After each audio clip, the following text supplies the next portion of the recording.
people had come out to see exactly what would happen. To be more specific, local residents of FarmVille and of surrounding counties drove around the school in their cars and in their trucks, waving their fist and shouting at me. They were spewing threats, calling me names that are too ugly and mean to repeat. These words and threats made it perfectly clear that I was not welcome at this school. I was told, in no uncertain terms, to go back where I came from, and I was not welcomed. To add to this frustrating, frightening drama, students began to arrive at the school, and they too joined in the fray. Threats and shouts filled the air, and I stood there simply mortified. In other words, I was scared to death. I could only stand still. I had been raised in a safe, loving community and family, and I had never experienced anything like this. What to do, I thought. Where do I go? These thoughts kept running through my head. My very first reaction was to run across the street in my father's arms. He was parked across the street watching it all develop. For the longest time, I just stood still. I was afraid to move. At last, the bell rang, and it was time to move, and I had to go in. My historic moment, I thought. I also knew I was not doing it alone. I carried others with me, my ancestors, who had fought, bled, and died just to be recognized as citizens. My family, my community, my friends, and my race. More importantly, I carried the weight of future generations of Black children who would benefit from a monumental step to bring a halt to segregation in Pitt County schools. With my heart beating like a drum, I entered FarmVille High School, a Black student amidst many, many white students. Just let me share a few of my experiences with you. On the very first day, when I entered a classroom, I had the best seat ever because everybody else stood up.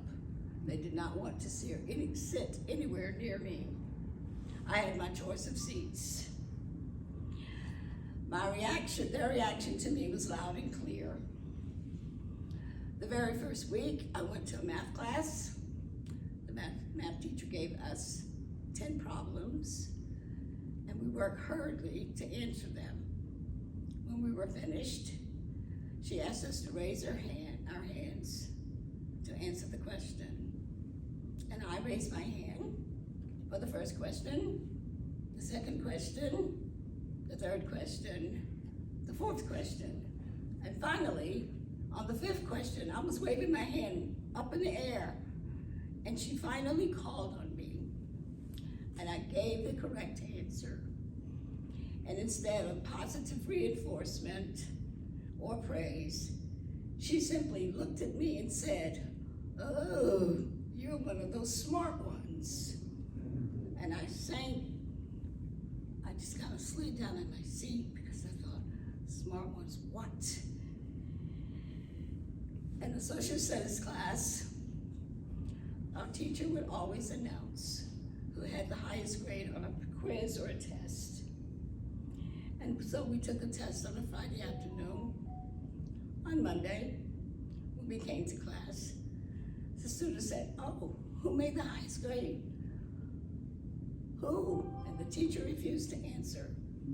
And finally, after much badgering from the students, he had to answer. And he said, and I quote, "The highest grade goes to that gal over there." And I thought, my father is a farmer. He has mules. He calls them gal. I'm not a mule. I'm gal, but I've never forgotten that experience. And to make matters worse, I decided to join the school band. The red and white school band, that was our uniform. And I dared to walk from what was then called Colored Town through Main Street with my FarmVille High School band suit on.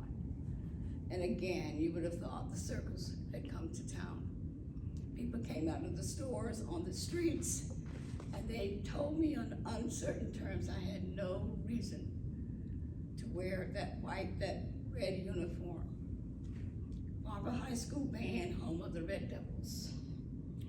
I have to admit, I have to say very happily that I received no physical violence at FarmVille, but I certainly was the recipient of verbal abuse and threats. Threats like this.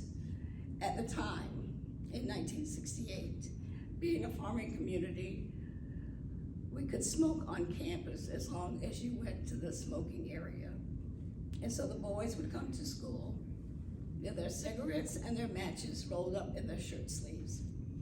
And sometimes, when the teacher wasn't looking, and sometimes when the teachers were looking, they would take out their matches and pretend to strike them and point to my hair and threaten to place my hair on fire.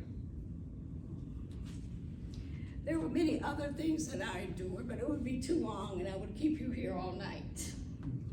Now, in addition to enrolling at FarmVille, I also took a job at Hollowell's drugstore in Greenville, North Carolina.